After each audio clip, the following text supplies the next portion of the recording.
திருச்சிற்றம்பலம். தென்னாடுடைய சிவனையை போற்றி, எந்நாட்டவருக்கும் இறைவா போற்றி. அனைவருக்கும் வணக்கம். நாம் இன்னைக்கு பார்க்கக்கூடிய பதிவு என்னன்னு பாத்துட்டீங்கன்னா, 2025ஆம் ஆண்டு மே மாதம் 18ஆம் தேதி மாறக்கூடிய ராகு கேது பயிற்சியை பத்தி தான் நம்ம பார்க்க போறோம். அதுக்கு முன்னாடி நம்முடைய சேனலை சப்ஸ்கிரைப் பண்ணிக்கோங்க. அதாவது ராகு பகவான் மீன ராசியிலிருந்து உங்களுக்கு கும்ப ராசிக்கும், கேது பகவான் கன்னி ராசியிலிருந்து சிம்ம ராசிக்கு சூரிய பகவானுடைய வீட்டுக்கும், ராகு சனி பகவானுடைய வீட்டுக்கும் வரப்போகிறார். ராகு கேதுக்கள் அப்படின்னாலே நம்ம எல்லாருமே பயந்துக்குவோம். அந்த மாதிரி இருக்க வேண்டிய அவசியங்களே கிடையாது. ஏன்னா ராகு கேதுக்கள் அப்படிங்கிறது ஒரு தோசைக்கல் போல.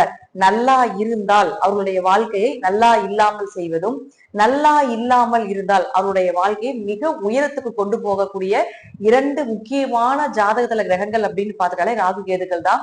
ராகு கேதுக்கள் தான் இந்த 9 கிரகத்துல மிகவும் வலிமையான பெரிய கிரகங்கள். ராகு கேதுக்களை பொறுத்த வரைக்கும் சாயா கிரகம், நிழல் கிரகம், எதிர்முனையில் சுற்றக்கூடியவங்க, நெகட்டிவான விஷயத்தை தான் கொடுப்பாங்க, மனக்குழப்பத்தை கொடுப்பாங்க, நிலையில்லாத தன்மையாக இருப்பாங்க, நம்பிக்கை தன்மை இல்லாதவர்கள் அப்படின்னு நாம் எடுத்துக்கிட்டாலும் கூட இந்த ராகு கேதுக்கள் அப்படியே டோட்டலா மாறினாங்கன்னா இவர்களை போல அள்ளி அள்ளி அள்ளி கொடுத்து கொண்டு போகக்கூடிய ஒரு கிரகங்கள் கிடையவே கிடையாது. ஏன்னா ராகுவை பொறுத்த வரைக்கும் பாத்துட்டீங்கன்னா பணம், பொருள், ஆசை, இன்பம், பொருளாதாரம் இதற்கெல்லாமே ராகு பொறுப்பானவர். கேது பாத்துட்டீங்கன்னா ஆன்மீகம், பெரிய நபர்களுடைய தொடர்புகள், ஸ்பிரிச்சுவலா வரக்கூடிய ஒரு அமைப்புகள், மடாதிபதிகள், கோவில் சம்பந்தப்பட்டது, ஆன்மீகம் சம்பந்தப்பட்டது, தீர்த்த யாத்திரைகள் சம்பந்தப்பட்டு இப்படி இருக்கக்கூடிய விஷயங்களுக்கு எல்லாமே கேது வேலை செய்வார். கேதுவை பொறுத்த வரைக்கும் மொத்தமா நம்ம சொல்லுவோம் 4 வேதங்கள் இருக்குன்னு நம்ம சொல்றோம் இல்லைங்களா. இதுல 3 வேதங்களை படித்தவர் கேது. ஒரே ஒரு வேதமான அதர்வண வேதத்தை படித்தவர் ராகு. மை, மாந்திரீகம், பில்லி, சூரியம் இதெல்லாம் படித்தவர் ராகு.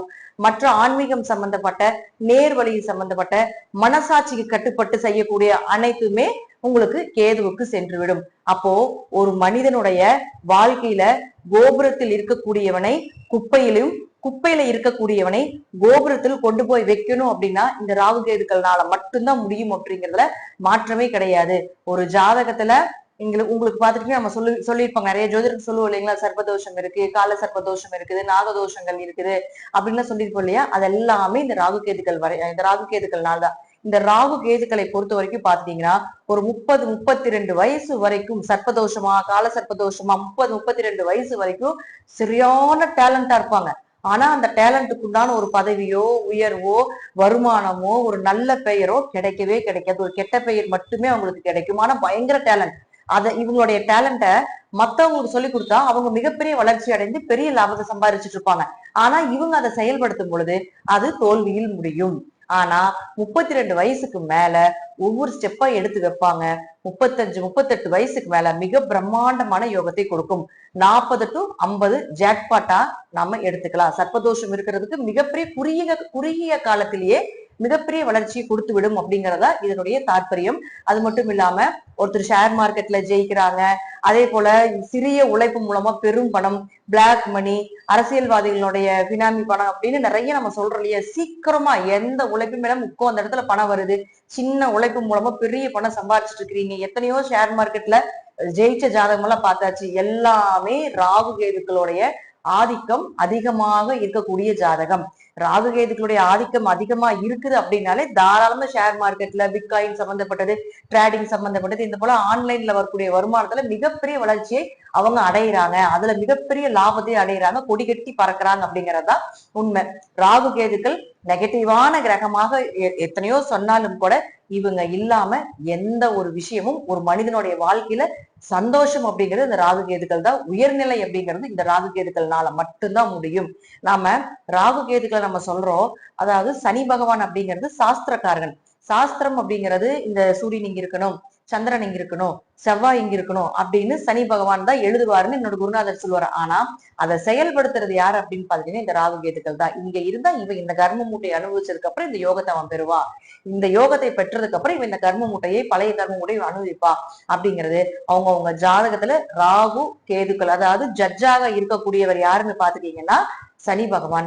அதை செயல்படுத்தக்கூடிய போலீஸா இருக்கலாம், அல்லது வக்கீலா இருக்கலாம். அதெல்லாம் செயல்படுத்தி அவங்க கர்ம வினையை அனுபவிக்கக்கூடியவங்க யார் அப்படின்னு பாத்துட்டீங்கன்னா இந்த ராகு கேதுக்கள் தான். ராகு கேதுக்கள் இல்லாம நல்லதும் கிடையாது, ராகு கேதுக்கள் இல்லாம கெட்டதும் கிடையாது அப்படிங்கறதா முற்றிலும் உண்மை. இப்போ உங்க ராசிக்குண்டான இந்த பயிற்சி எப்படி இருக்கும் அப்படிங்கறத நம்ம முழுமையா பார்க்கலாம். கும்ப ராசிக்குண்டான ராகு கேது பயிற்சியை பத்தி பார்க்கலாம். கும்ப ராசியை பொறுத்த வரைக்கும் பாத்துட்டீங்கன்னா ராகு உங்களுடைய ராசிக்குள்ள வருகிறார். ஏன்னா இப்பதான் ஜென்ம சனி முடிஞ்சு அவரு போனாரு, இப்ப ஜென்ம ராகு உள்ள வருது அப்படின்னு பயம் கொள்ளவே வேண்டாம். அடுத்தது கேது அப்படின்னு சொல்லக்கூடியவர் 7ஆம் வீட்டுக்கு வரப்போகிறார். ரெண்டுமே பயம் இல்லாம இருக்கலாம், தைரியமாக இருக்கலாம். ஜென்மசனி விலகியாச்சு இல்லையா, ராகுக்கு வீடு கொடுத்த கிரகம் 2ஆம் இடம் சொல்லக்கூடிய தனஸ்தானத்துக்கு போயிருச்சு இல்லையா. அப்போ ஜென்ம ராகு ஒரு மனிதரை வளர்த்தும். ராகு இல்லாம வளர்ச்சி கிடையாது, ராகு இல்லாம பொருளாதாரம் கிடையாது, ராகு இல்லாம பணம் கிடையாது, ராகு இல்லாம ஈஸியா பணம் சம்பாதிக்க முடியாது, பல மடங்கு லாபத்தை எடுக்கவே முடியாது. அப்போ கும்பத்துக்குள்ள ராகு வரும்பொழுது கொஞ்சம் குழப்பம் வரும், கொஞ்சம் குடும்ப ரீதியாக, கொஞ்சம் மன ரீதியாக, அடுத்தது என்ன முடிவு பண்றதுன்னு தெரியாத அளவுக்கு ஒரு குழப்பம் வருமே தவிர மற்றபடி உங்களுடைய வளர்ச்சிக்கு எந்த தடையும் இருக்காது. ஒரு பப்ளிசிட்டி ஆக போறீங்க, ஒரு வளர போறீங்க. நீங்க ஏதோ ஒரு மூலையில் இருந்தாலும் கூட உங்களை முன்னாடி வந்து நிறுத்தி நீங்க இப்படி ஒருத்தர் இருக்கிறீங்க, உங்களுக்கு இவ்வளவு திறமைகள் இருக்குன்னு உங்களுடைய திறமைகளை வெளிக்காட்டக்கூடிய ஒரு பயிற்சியாக இந்த ராகு கேது பயிற்சி உங்களுக்கு உண்டு. ராகு லக்னத்து, இது வந்து லக்னத்துக்கும் எடுத்துக்கலாம், ராசிக்கும் எடுத்துக்கலாம். அதே போல ராகு கேதுகளை பொறுத்த வரைக்கும் பாத்தீங்கன்னா நல்லது செய்யற, அதாவது நல்லா இருந்தீங்கன்னா நல்லா இல்லாம பண்றதும், நல்லா இல்லாம இருந்தீங்கன்னா நல்லது பண்றதும் தான் அவருடைய குணம். அப்போ லக்னத்துல ராகு இருக்குது அப்படின்னா, ஏன்னா ஜென்மசனில நிறைய அடிபட்டாச்சு. நான் ஜென்மசனில யாருமே நல்லா இருந்ததும் சொல்லவே முடியாது, 100க்கு 100 மோசமான நிலைமைதான். ஏதோ 1-2 இருப்பாங்க, அதுவும் நிறைய நல்லது பண்ணி இருப்பாங்க, நல்ல ஜாதகமா இருக்கும், நல்ல ஸ்தானங்கள் இருப்பாங்க, அதுல ஏதோ அடிபட்டு மேல வந்திருப்பாங்க. அடியெல்லாம் படாமலாம் இருக்காது, அடிபட்டு மேல மறுபடியும் மீண்டும் எழுந்து வந்திருப்பாங்க. அதனால ராகு உள்ள வரும்பொழுது கண்டிப்பாக மீண்டும் உங்களை எழச் செய்வார். கீழே விழுந்திருக்கீங்களா, மறுபடியும் உங்களுக்கு கை கொடுத்து தூக்குறதுக்கு ஒரு மிகப்பெரிய கிரகமாக ராகு உள்ள என்ட்ரி ஆகிறார்.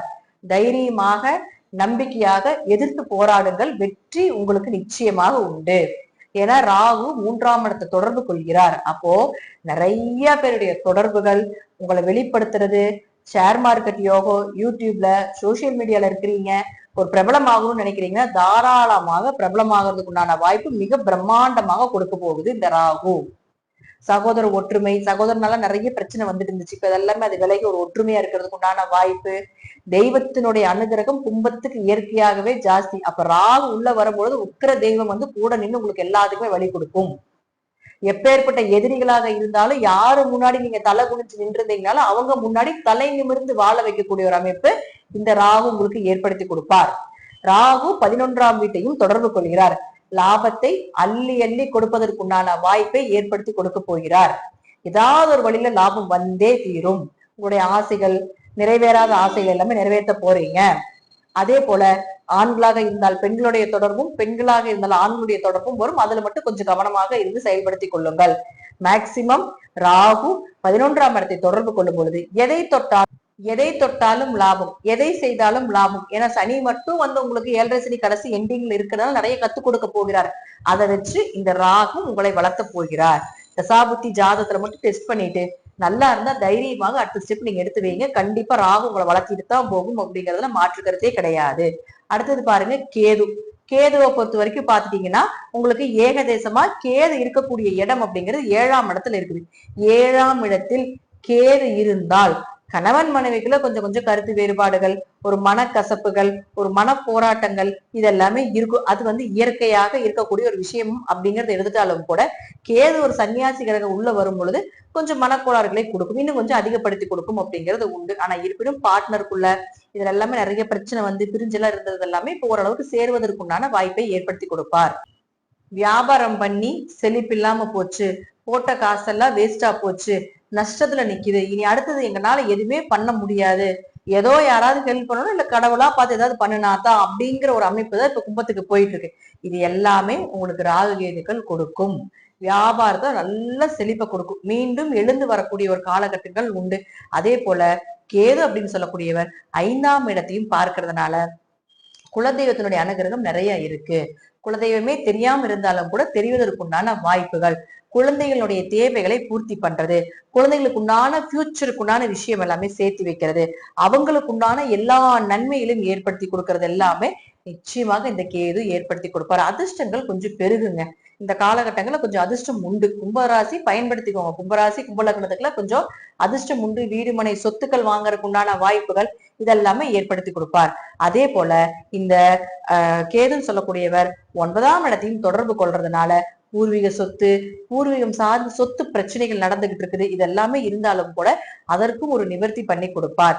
சொந்த இடமே உங்களுக்கு சாதகமா வர்றது, பூர்வீக சொத்து உங்களுக்கு கை வந்து சேரக்கூடிய ஒரு அமைப்பு, தன்னை மூலமாக ஏதாவது மனக்கசப்புகள் இருந்து அந்த மனக்கசப்புகள் எல்லாமே விலகுவதற்குண்டான வாய்ப்பு, உயர்கல்வி படிக்கிறது, நல்ல தீர்த்த யாத்திரை போறது, வெளிநாடு வெளியூர் பயணங்கள் எல்லாமே சூப்பரா இருக்குது உங்களுக்கு. அதெல்லாம் அதை பயன்படுத்திக்கிட்டு தாராளமாக நீங்க உங்களுக்கு உண்டான விஷயங்களை தேர்ந்தெடுத்து போகும்பொழுது நிச்சயமாக கும்பராசி கும்பலக்கணத்துக்கு நல்ல வெற்றிகள் உண்டுன்னு இருக்கு. ஆனா இருப்பினும் ராகு கேது அந்த இடத்துல தோஷமா இருக்கிறதால கொஞ்சம் உக்கர தெய்வ வழிபாடுகளை கொஞ்சம் அதிகப்படுத்திக்கும் பொழுது நல்ல கெட்டதெல்லாம் விலகி நல்லது மட்டுமே வரக்கூடிய ஒரு பயிற்சியாக இந்த ராகு கேது பயிற்சி உண்டு. கும்பராசி கும்பலக்னக்காரர்கள் இந்த பயிற்சியை பயன்படுத்திக்கோங்க. நிறைய ப்ரொமோஷன் இருக்கு, டிரான்ஸ்பர் இருக்கு, ஒரு இடமாற்றம் இருக்குது, வளர்ச்சி உண்டு. அதே போல ஒரு இடத்துல இருந்து இன்னொரு இடத்துக்கு வந்து உங்களைய நல்ல ஒரு நிலையில கொண்டு போய் உட்கார வைக்க போறாங்க. நல்ல அனுபவத்தை சனி கொடுத்தாலும் அந்த அனுபவத்துக்கு உண்டான வெற்றியை ராகுவும் கேதுவும் கொடுக்க போறாங்க. கல்யாணம் ஆகாதவங்களுக்கு கல்யாணம் ஆக போகுது. கல்யாணம் ஆனவங்க கொஞ்சம் கவனமா இருந்து செயல்படுத்திக்கோங்க. அதே போல 2ஆம் திருமணத்துக்கு உண்டான வாய்ப்புகளையும் ஏற்படுத்தி கொடுக்க போகிறார்.